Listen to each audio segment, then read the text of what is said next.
Okay, hold on.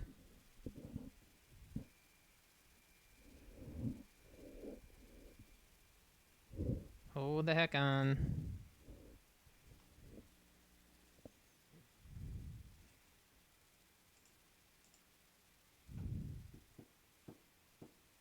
The internet can totally see you now, YouTube tells me. Yeah. Seems like it. Okay. Good.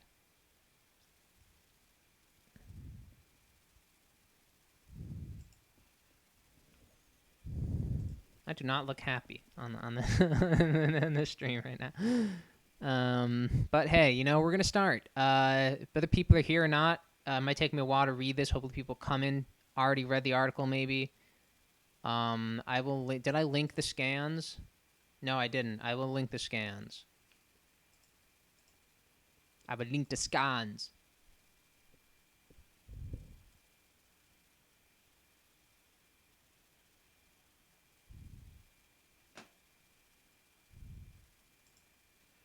They're from a Twitter user named LazyBoy5. So thanks to him for the scans. Don't know why I missed a page, but he did. At least he appears to have.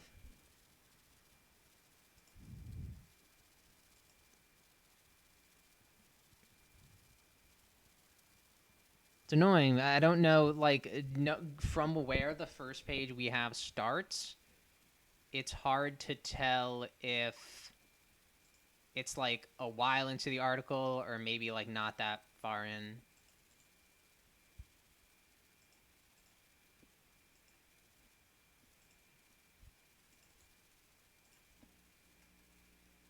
So there's the scans for anyone else who wants to read along.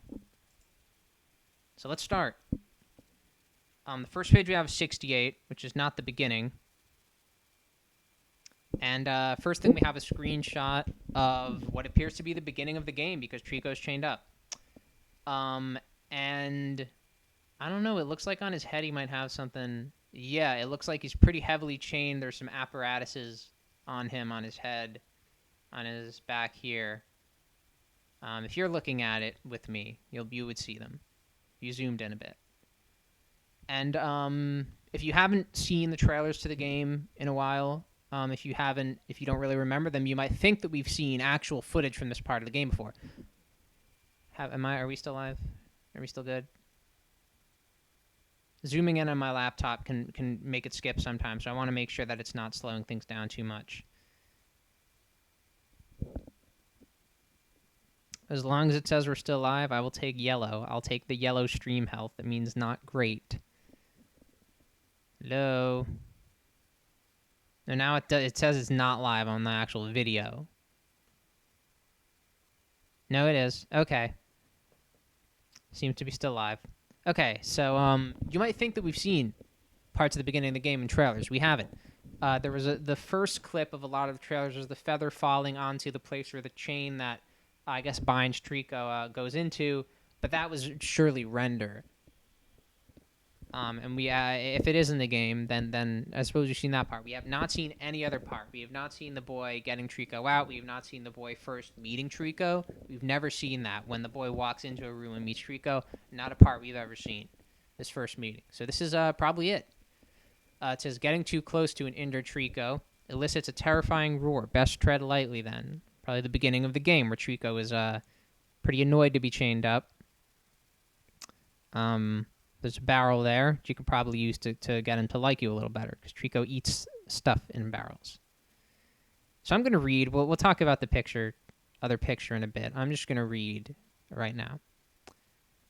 So it starts with, and I assume this is not too far on in the article. They probably start by describing they're right in the middle of some gameplay. So shining what is ostensibly an ornate crosshair onto any surface it's aimed at. Now, luckily, we know what they're describing here from some of the articles on the article, which is that the boy has a shield. He carries a mirror shield, probably a lot like the one Link can use in Zelda, which actually shines a symbol onto areas that can be used for things. And the boy actually has one. Seems early on in the game, too. They say he has this early on in the game, so it's likely something that is either very small, yet creates a lot of light through magical means that he can carry in like in his clothes in his pocket, or it's something that he is actually quite large that he holds around. And it's just something that in the previous demos they didn't put in. They didn't feel a need to show it to us just yet. In the actual game, when we play, say, the E3 demo,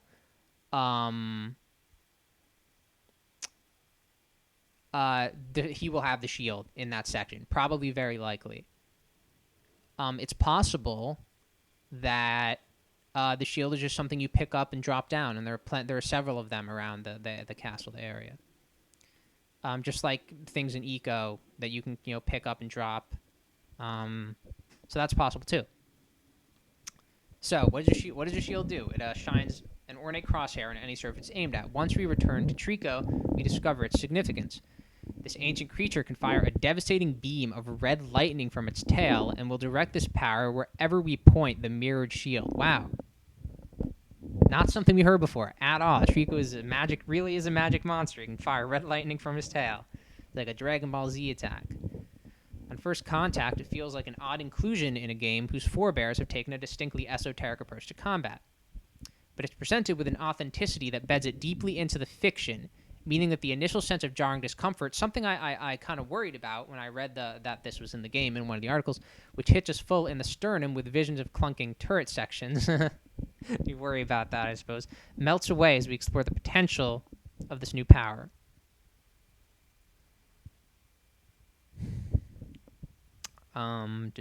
So yeah, they say it's well integrated. Always good for a Team Eco game. It has to be integrated. They say shines an ornate crosshair. Hopefully this doesn't look too gamey. Like it's not a HUD. It's an actual more like Wander Sword in Shadow of the Colossus that projects symbols and stuff onto the Colossus. So there's sort of a precedent. So let's continue.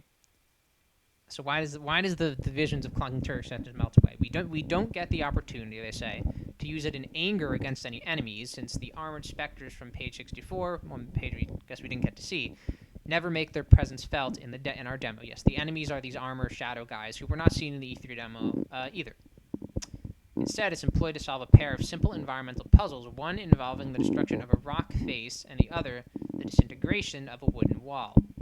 These two moments, which take place right at the beginning of the game, shed a little light on how far Gen Design, the basically real name for Team Eco now, intends to explore the potential of the mechanic, but it's nonetheless oddly cathartic to wield so much power in a series in which we're more used to struggling against improbable odds. Yes, Treecko is very different than what we're used to. He's very powerful, and you cannot really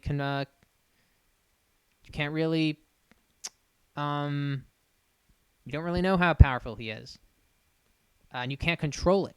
You can't control him. You can try, you can help him, but you really have to build that relationship, something we've learned about the game. Back to the article. And while Ueda won't be drawn on details, he hints that the studio intends to lean heavily on Treecko's lightning. So here's a big mechanic that we did not know about before. Something that might be useful in, say, boss fights that have been heavily hinted at by Ueda, that we will be fighting at least one other giant creature like Treecko. Maybe it's a different giant creature. Maybe it's another member of Treecko species. Maybe it's a grown-up member of Treecko species. We'll be fighting it. Then maybe they can shoot lightning at us. Weird, right? So big element. I doubt you can just randomly shoot, it would be cool if you could fire the beam just kind of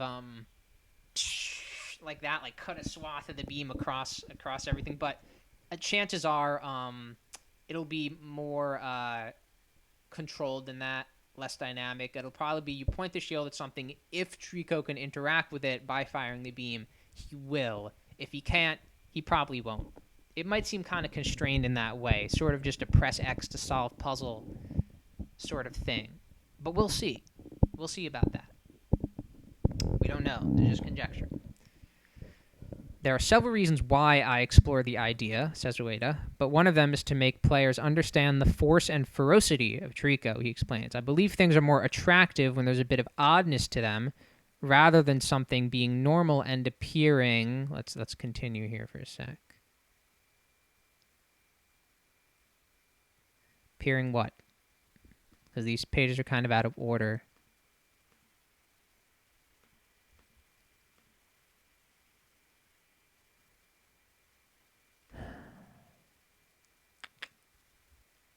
To be generally acceptable. I believe this is the continuation. Skip 2 pages for pictures. We'll read the line, then we'll go back to the pages that we skipped.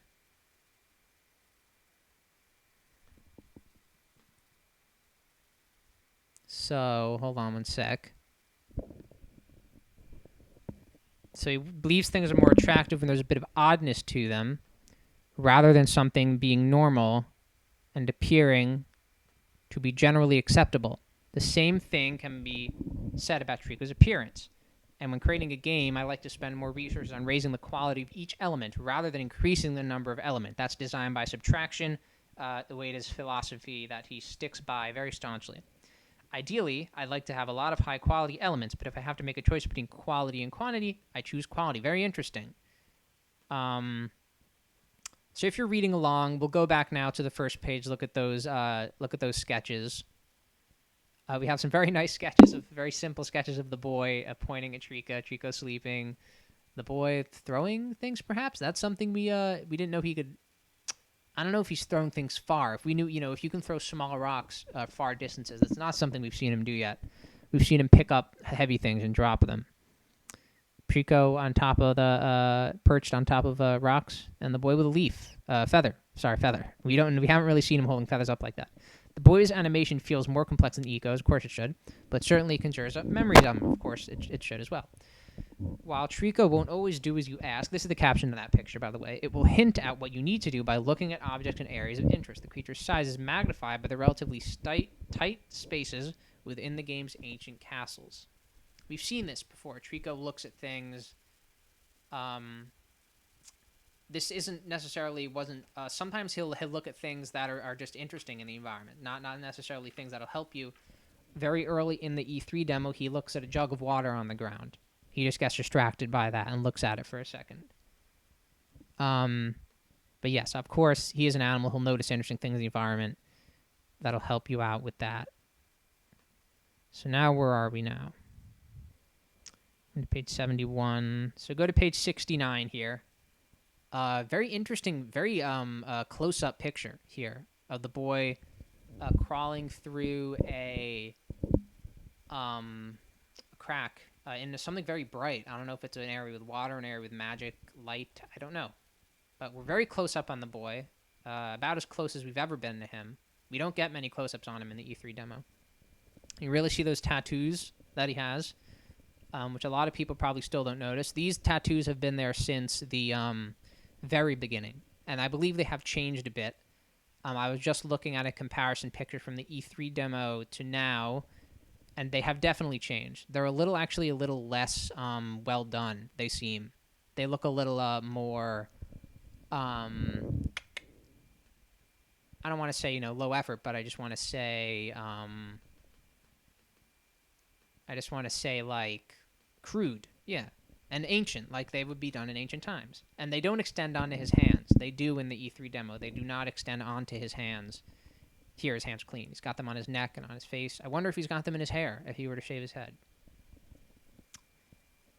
Kind of like the Omen with the 666, in the Omen where he has the symbol of the beast, number of the beast on his head. You have to cut his hair off to see it.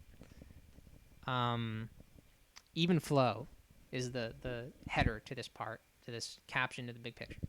The game's hand-drawn animation is undeniably characterful and echoes the aesthetic of Eco and Shadow of the Colossus, of course. But combining it with The Last Guardian's more complex geometry has proven troublesome.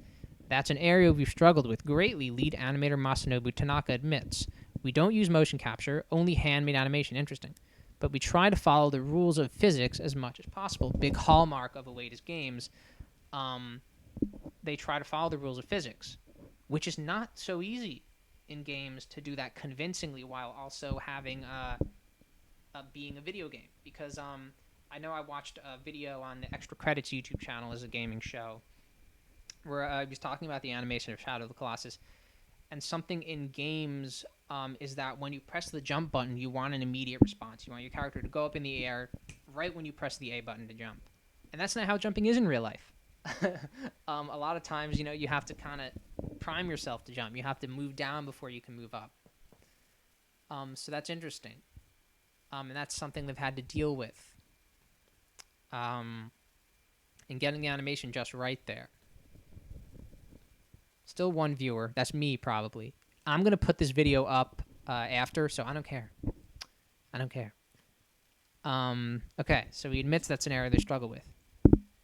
One thing we do is instead of playing just a normal animation, we have a very complex set of animations that are layered and blended. So even just for the gesture of laying a hand on the wall, like he's doing here, we are using the PS4's processing power to achieve it. Yes, I believe this has a name, this technique of having animations that specifically interact with the environment, interact and layer with other animations. Aggro does it in Shadow of the Colossus when you're riding him up an incline. Also something that I saw in these videos. Very good technique to make everything really mesh together really well. So...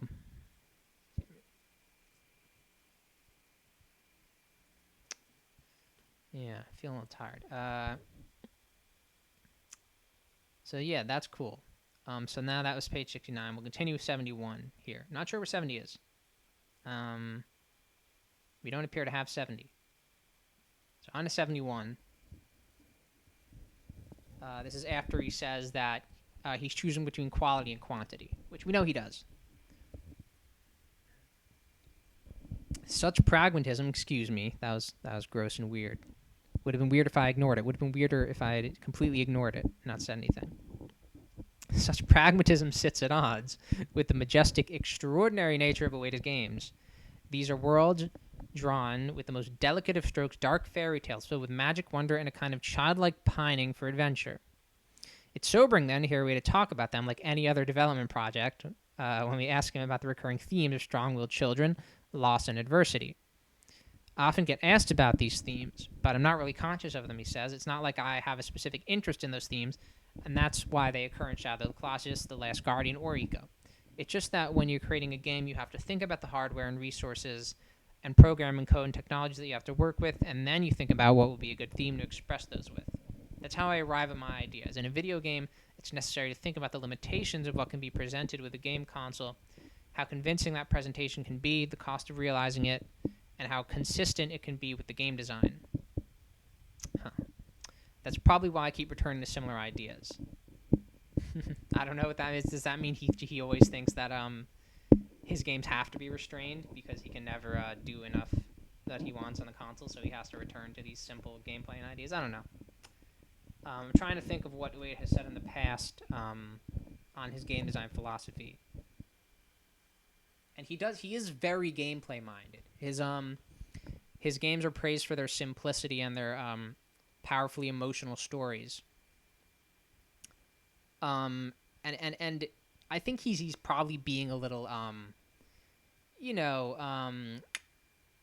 humble when he says, like, he kind of acts like, oh, the themes just come out of the game design. They come later. They probably don't do that quite as much as he seems to be saying here. But yes, he is very gameplay minded. He likes to think of gameplay systems first. He likes to think of gameplay. He's an artist. He thinks of the art of the gameplay, and then he thinks of the art of the setting, and he thinks of what can come from that. I'm sure he has story stuff in mind from very early on in the game as well. So they say, we pause, wrong-footed by such a clinical response to our question before gathering our thoughts and asking what makes Treecko a good solution to technological limitations. Treecko, Ueda explained, is primarily the result of his desire to take advantage of the savings on processing and programming overheads that come as a result of calculating the interaction between a large and small character. I'm not sure what that means. Treecko is... somehow, it's somehow cheaper to calculate the interactions between a large and small character as opposed to doing what? I guess maybe that might explain. Two characters of the same size, he explains, would both need to react to each other, whereas when, continuing, hopefully we have this.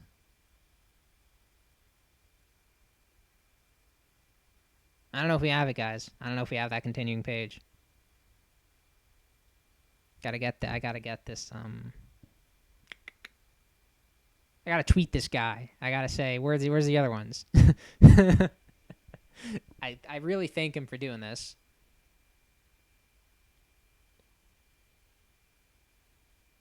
But I need everything.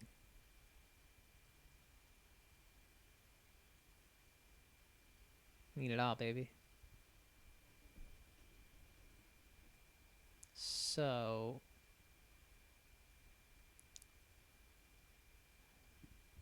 okay, I imagine that's it. It's something like for somehow creating interaction between a large and small character is easier than creating an interaction between two large characters, something of that nature. This is what we have next, is page 74 and 75, sort of two pictures. One, again, from the beginning of the game. We actually see that pit. Treecko is chained to. It says, caption, Treecko is gigantic, so we made it slower than a normal cat, of course. Giants are slow. Tanaka says, if it's too slow, then it becomes problematic for gameplay, but too fast is weird physics-wise. Yes, that is a challenge. Those of you who have seen Civil War, Captain America Civil War, will have seen the difference between the speeds of a small creature and a giant creature. The giants are very slow. That's it. That's real. That's how a giant would be. They're not as fast physically. They're more weight to lug around. I wonder if you were the giant, would you notice that you were slow? Bugs are much faster than us because they're much smaller. So maybe we're very lumbering and slow to them. Kind of cool. Treecko looks very sad in this picture. And there's another bigger text here that says it's filled with magic, wonder, and a kind of childlike pining for adventure, which is a text from the article that we read. Yes, it is. A lot of wonder. Is that I can attest to. Wonder out the wazoo there. We have another cool picture on the opposite page of the boy running. This is a really good shot of him. This is like the most detailed shot from that we've ever had with his whole body. Something I also noticed, another comparison shot, is that his clothes, they appear to be realistically textured now, whereas his skin is very clearly not realistically textured. It is almost sort of cel-shaded. His clothes are realistically textured, and they didn't used to be, it seems. In the E3 footage, they also appear to look cel-shaded. But now they're dirty. Before there was not any dirt, there was not any dust on them. They were very clean. Now they're dirty. So either that's something that happens throughout the game, or that's just they've decided to texture the clothes realistically. And here's Treecko, looking kind of creepy, with the reflections on his eyes, as happens with real animals. I have 2 viewers now. Hello to you, whoever else is watching this. I really do move my head like a lot. I'm very jittery. I'm just noticing it now, checking back on the stream for a second. Something I have to fix, something I have to handle. And Treecko's horns are glowing, as they do. His horns, that I don't know if the horns have been cut. I don't know if they're just not fully grown yet. But his horns are glowing too, and they glow with magic. I've said this a million times in various places that his horns didn't always glow. They used to just be normal horns in the first trailer. Then when they released some screenshots in like 2010, 2011, they added the glowing horns. They've been that way ever since. Light blue is always a very magical color. The 2 magical colors in Team Eco games. Hey, Johnny. Nice to see you. The 2 magical colors are light blue and black. I've said that several times. It's a cool thing I find interesting. Light blue does not necessarily mean good, and dark does not necessarily mean bad. They're just both magical colors. So it says, despite its size, there's an endearing nervousness to the creature. I'm not sure if that's from a part of the article that we read. But I like this shot a lot. Treecko probably can't follow the boy in there. He's probably wondering what's going on. Okay, where are we now? We go to page 77. Yes, page 76, 77. 2-page spread once again from the beginning of the game. We get a really good shot of Treecko here, looking sad again. Yeah, you can see this sort of sort of head armor that's on his head. It almost looks broken. It's interesting. It looks like it's been broken or something. Maybe it used to be bigger. When the game begins, Treecko is wearing a broken mask. Yes, broken mask, like I just said. And a chain, the latch resting on its nape. As with other switches in the game, you grip with R1, then pull the left stick. Is there more? Doesn't seem like there's more. That's weird for a caption. That seems unfinished to me, that caption. Anyway, we see the pit. Very first image we ever saw from the game far back in 2009. This pit. I don't know if it's important. Probably not magically important. Probably not important to the story, but it's just fancy. And that's what the chain goes into, is what keeps him there. I don't know. Maybe, once he escapes, he'll pull that up and break that and maybe see what's under there. Who knows? Looks really nice, though, the lighting. And I guess you're pulling on the chain. You're pulling on the chain on his neck. I don't know. But you're gripping with R1, which I believe was the same controls of Eco. Yeah, see, you never noticed he had tattoos. Yeah. He's had them for a long time. You can look that up. And yeah, this is a good screenshot. So now we'll continue. On a 77. And yeah, we're not getting a continuation of that big versus small interaction, it appears. Not right now. So now we're continuing to talk about something else, about animations. The personality of the characters when we're working on the animations. Lead animator Masanobu Tanaka, who's in charge of Wanda's animation. It's interesting that they call him Wanda.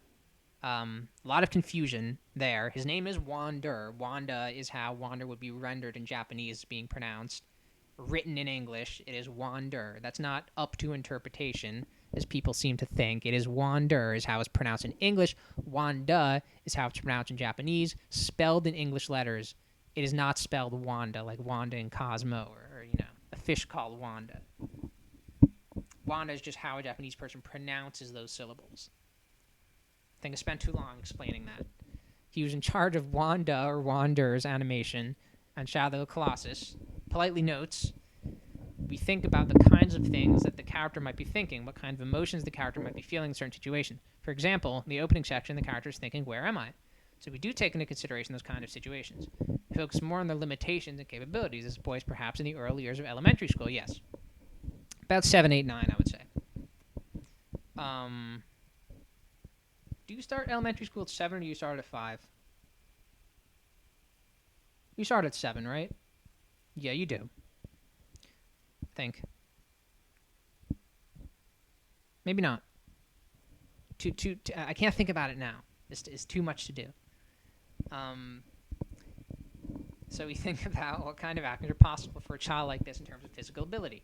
Don't get some people started on the physical ability part. They'll start talking about how Ueda they didn't want to make the protagonist a girl because he thought that she wouldn't be as strong as the boy. So we're not going to get into that. We've gotten into that before. I have, not on YouTube, but whatever. It's fine. Fine by me in any case. So it's clear that Ueda's way of thinking has percolated, that's a nice word, throughout the development team. But it's also difficult to tell if there really is a little more to the creation of these games than the desire to make the most of limited technology. It's so weird that, the technology is apparently still limited, and they're on PS4 now. Just can't do it. It's not good enough. It's not like we want. And that's how Shadow of the Colossus was, too. It was kind of, they did, you could say they were making the most of limited technology, but that doesn't mean that it's not a full experience. That's what they're doing. They are making the full experience. And when the game is finished, I'm sure if you said, to them, would you have wanted to postpone it to the PS5? They would say no. No, it's very good the way it is. It's exactly what we wanted in that form. So it's not necessarily derogatory to say that they're making the most out of limited technology. So it's difficult to tell if there really is a little more to the creation of these games and a desire to make the most of limited technology, or if the people inside this quiet development team are simply being excessively modest. They are. That's what Japanese people do. I'm sure they care about the story, they care about the characters, they care about all the little things they're putting in. And they're being excessively modest. Doesn't really matter, according to the article. As the Treecko and the boys' necessarily different approaches to problems, the end result is the same. And if the Last Guardian's creators don't view the finished article with the same romantic attachment, article being the game, not the article, that many players will, it does nothing to diminish the vague, intoxicating sense of profundity that accompanies their time with it, and which will no doubt color many other players' experiences. Yes, maybe if they don't care about the game, we certainly will still care about it, because if they don't care about this one, it probably means they didn't care about the other two either. But they did. They're just Japanese. That's how it works over there. If you care about something, you have to write. If you care about something in Japan, then you have to write characters that care about those things. You can't come out and say I care about this. You have to write characters that do. It's not as if Ueda is unaware of the strength of feeling that goes hand in hand with his work. Yes, I feel very honored, he says, because when I was in my teens and 20s, that was how I felt about movies and animations, and those were the things that inspired me. Eventually, that made me want to be the creator of such work, so knowing that there are players out there who perceive my games in that way is very much like a dream come true. See, that definitely seems like he cares. Perhaps that's the best possible way to describe The Last Guardian. Dreams are, after all, the enigmatic byproduct of explainable mechanical processes, but they're hardly any less stirring because of it. Yes. Interesting, that's the end, by the way. Interesting sort of thorough line, I feel like, for the article to take. The article seems very mechanically focused, as you might be on a game where they would be unwilling to oh, we missed a page here. We missed a little page that we're going to look at. They might be unwilling to talk about the story. There isn't much of a story. So you would focus on the gameplay. So this article really appears to be about how they are spending so much time constructing and programming these processes for a game that will be a very emotional experience, a very simple experience that has a very complex creation. So let's go back and look at page 73.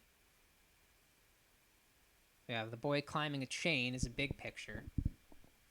This is kind of something we've seen before. I don't know if it's the exact part that was shown on trail. We have seen a boy climbing a chain in a similar area. Yorda and Eco could not climb chains.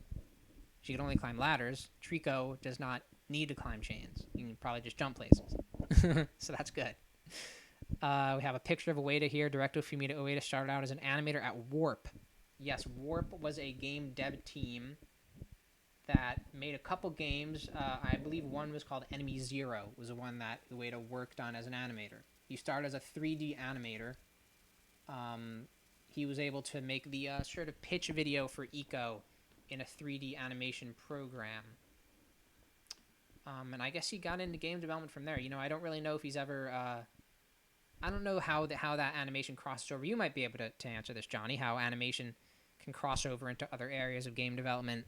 But I'm sure an animator can go on and become a game director. Probably not a hard transition to make.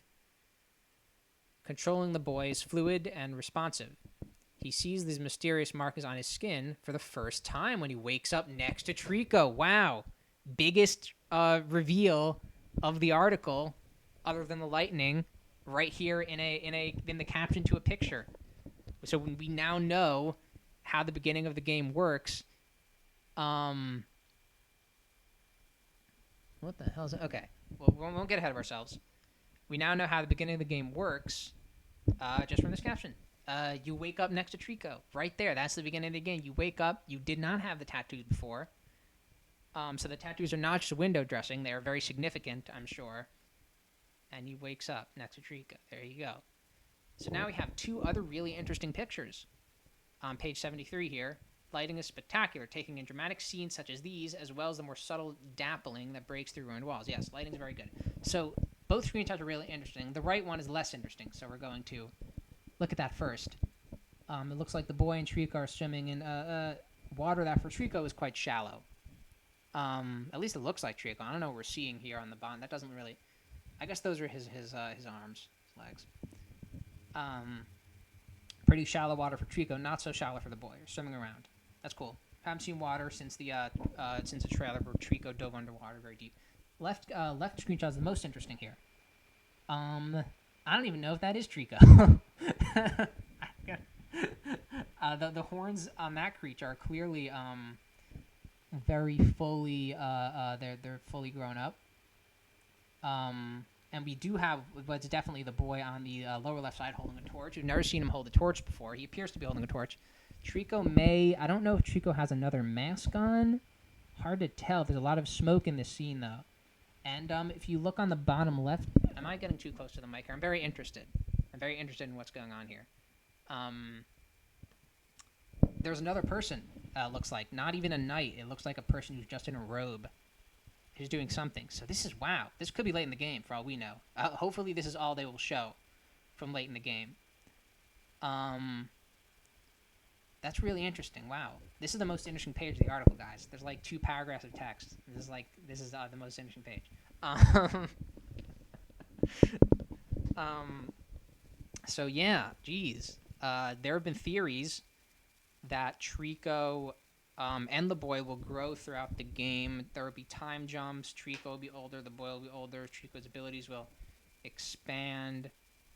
And there definitely, we know perhaps that Treecko's horns will grow throughout the game. I would wager to say that this is Treecko, and that his horns grow. Because horns, especially if they're magical horns, probably don't take very long to grow. And I can't tell if his wings are any bigger. They very well could be. The wings very well could be bigger. So if they are bigger, and Treecko could be far away from them, boy, this could definitely be a more grown-up Treecko. But if the boy's the same age, which for all we know, maybe he isn't either. You know, he could be bigger there in this picture. He could be a little bigger. So this is a really interesting picture overall. Wow, I did not expect. I thought we were done. I did not expect to see things like this caption and like this picture with another human person in it and some fire. That's really interesting. I wonder if someone tries to recapture Treecko, if someone tries to otherwise fight him. The boy's holding a torch. Is he acting antagonistic to Treecko? You know, one of the theories that people had also was about that one of the themes of the game could be the sort of nature versus nurture of Treecko. And, you know, the Japanese title of the game is Treecko the Man-Eating Eagle. He's man-eating. That's not a happy thing like we have kind of Treecko. You know, we've seen him. He's very inquisitive. He's young. He's happy. The connection between him and the boy is one of friendship. But man-eating, describing that way, that's not a good thing to describe something as. So it's, you know, the thing of the boy and Treecko are friends, but if Treecko's true nature is maybe a darker one, if he's a meat eater, if he's a man-eater, would he as an animal be able to overcome those instincts that might rise up in him during the game? Will he be able to overcome that? That's pure conjecture on people that people have come up with. I didn't come up with that. But that's a great theory for what the game, that seems very much like something Ueda would put in and write about. Because if you consider Yorda as well is sort of a magical being who is viewed as something dark, at least by her own mother, the Queen Iniko. But in the end is a very good person, a very giving person. So it would not be unprecedented for Ueda to cover something like that in this game. And that scene right there may be a look at one of the darker moments of The Last Guardian. So I guess that's about it. The text of the article is really about the game and how the game works, and how long it's been and how much they've toiled on this game. But when we play it, it will be we'll feel that the Team Eco, the powerfulness of Team Eco. On the cover of the magazine is a very nice spread. It's a backgroundless spread, kind of like the game's cover. It doesn't really have a background.